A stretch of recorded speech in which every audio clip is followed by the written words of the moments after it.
केरला में था और वहाँ पर मैंने उस तट को देखा, समुद्र के किनारे को देखा जहाँ से परमेश्वर का चेला थॉमस उस किनारे पर उतरा था। और वहाँ पर एक क्रॉस पड़ा था जो कि इतना सा रह गया था, इतने से, आई थिंक इतना बड़े से, इतना, क्योंकि वो क्रॉस थोमा पकड़ के उसको प्रीच करता था। और उस क्रॉस की कहानी थी कि जब लोग बीमार थे और जब थोमा प्रभु में सो गया तो किसी को कैंसर था, किसी को बीमारियां थी, ऐसी चीज़ें थी। आज से 2000 साल पहले, तब नाम तो नहीं होगा कैंसर, लेकिन जो बड़े रोग होते थे तो क्रॉस खा जाते थे लोग, लकड़ी तोड़ के, तो ठीक हो जाते थे। तो वो लोग खा खा के वो इतना सा रह गया, वो जो उन्होंने रखा हुआ है वहाँ पे थोमा का क्रॉस बना के। मेरे कहने का मतलब है कि वो थोमा इंडिया में आता है, प्रीच करता है विद साइंस एंड वंडर्स। अगर सिर्फ बोलना ही है तो दूसरे लोगों के पास ज़्यादा कहानियाँ है क्रिश्चियनिटी से सुनाने के लिए। अगर पास्टर बन के सिर्फ कथाएं ही सुनानी है, सिर्फ वचन ही सुनाना है और काम कुछ नहीं करना है, तो फिर दूसरे में तो आप में कोई फ़र्क नहीं, क्योंकि कथा कहानियाँ लोग सुन सुन के थक चुके हैं। इसलिए जीसस ने कहा, जब तक तुम चिन्ह और चमत्कार नहीं देख लोगे कदापि विश्वास नहीं करोगे। इसलिए प्रभु यीशु मसीह ने इब्रानियों की पुस्तक में कहा कि गवाहों का बड़ा बादल तुम्हें घेरे है। इसलिए उसने कहा कि प्रेरितों के हाथों से उसने साइंस एंड वंडर, चिन्ह और चमत्कार करवा के तुम्हें इस बात की, इस टीचिंग की गवाही दी है कि ये मेरी ओर से है। हालेलुया। हाँ, शैतान भी आएगा अंत के दिनों में, मसीह यहाँ मसीह वहाँ, और सिर्फ चिन्ह चमत्कार दिखाएगा। वो आपको जीसस के वचन के बारे में गाइड नहीं करेगा, वो फेथ के बारे में गाइड नहीं करेगा, पवित्रताई के बारे में गाइड नहीं करेगा, लेकिन वो अलग चीज है। लेकिन अब जब हम प्रेरितों के काम की बात करते हैं, थोमा की बात करते हैं, जब वो आया, और इंडिया में अगर आप केरला में देखेंगे तो वहाँ बहुत से आपको क्रिश्चियंस मिलेंगे।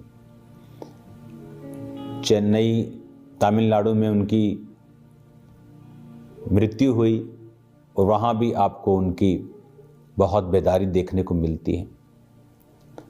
प्रेरितों के काम के अंदर पौलुस के द्वारा पूरे यूरोप में आपको बेदारी मिलती है।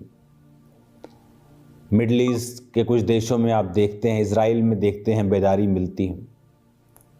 वहाँ पर कार्य हुए क्योंकि प्रेरितों के काम की कलीसिया, प्रेरित जो थे वो समर्पित थे परमेश्वर के सामने। जहां समर्पण होगा वहां काम होगा। अगर तुम शरीर की इच्छाएं पूरी करोगे तो मरोगे, बाइबल कहती है। आज फोन, इतना एडिक्टेड हो गए हैं लोग फोन के, फेसबुक के, सोशल मीडिया के, और शैतान हर पाप को लीगलाइज करने की कोशिश कर रहा है। उसे लग रहा है आम चीज है ये। कपड़े छोटे के बाद छोटे हो गए और ये नॉर्मलाइज होने लगा है। ये डेंजरस चीज है।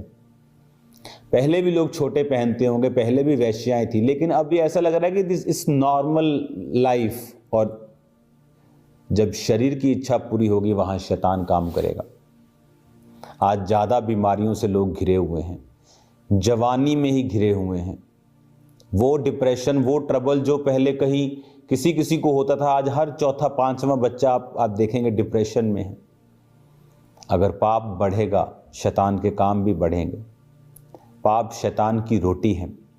और जब आप फास्टिंग करते हैं, उपवास करते हैं, आप परमेश्वर की प्रेजेंस में होते हैं। एक होता है नॉर्मल उपवास आप करते हैं, हफ्ते में एक दिन आप रोज 1.5 घंटा 1 घंटा प्रार्थना करते हैं, लेकिन कई बार आपकी डोज आपको बढ़ानी चाहिए। आप डे नाइट के फास्टिंग में जाते हैं, आप देखते हैं वो शरीर जो आपको तंग कर रहा था, आपका बॉस बन रहा था, अब वो आपकी स्पिरिट के नीचे है। शरीर अगर आपका बॉस है तो आप वो कभी नहीं कर पाएंगे जो परमेश्वर चाहता है आप करें। इसलिए उसने कहा, जो मैं करना चाहता हूं ताकि मैं वो ना कर पाऊं अगर मैं शरीर के अभिलाषाओं को पूरा करता रहूंगा। इसलिए पौलुस ने कहा, मैं अपने शरीर को मारता कूटता और वश में लाता हूं। किन्हों ने प्रचार किया, किन्हों के द्वारा काम हुए। पौलुस, उस पूरी स्टोरी पढ़ो, उसकी पूरी जिंदगी निकल गई शरीर को काबू करते, शरीर के कामों को पर फतह पाते हुए। और इसीलिए वो काम कर पाया।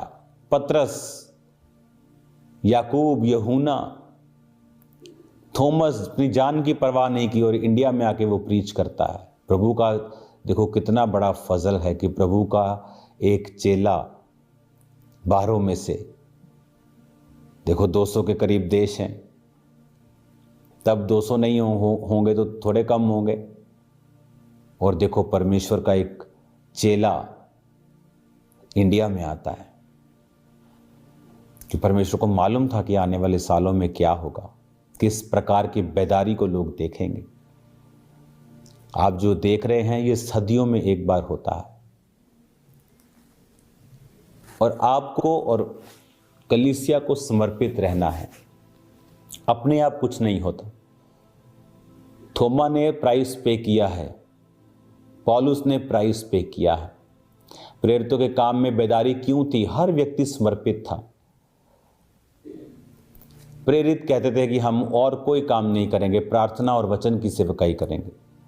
लोग कुड़कुड़ाने लग गए, हमारी विधवाओं को खाना नहीं है, ये प्रॉब्लम आ रही है। कहते ठीक है, ये प्रॉब्लम ठीक है, हम लोग चुन लेंगे, और 7 लोगों को चुना जो खाने पानी का इंतज़ाम करेंगे। लेकिन कहते हम प्रार्थना और वचन की सेवकाई ही करेंगे। कितने डेडिकेटेड और फोकस्ड वो लोग थे।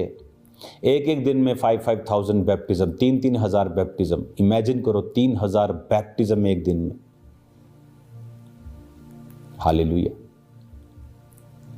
मेरी चर्च में होते हैं बैप्टिज्म 500, 600 एक दिन में।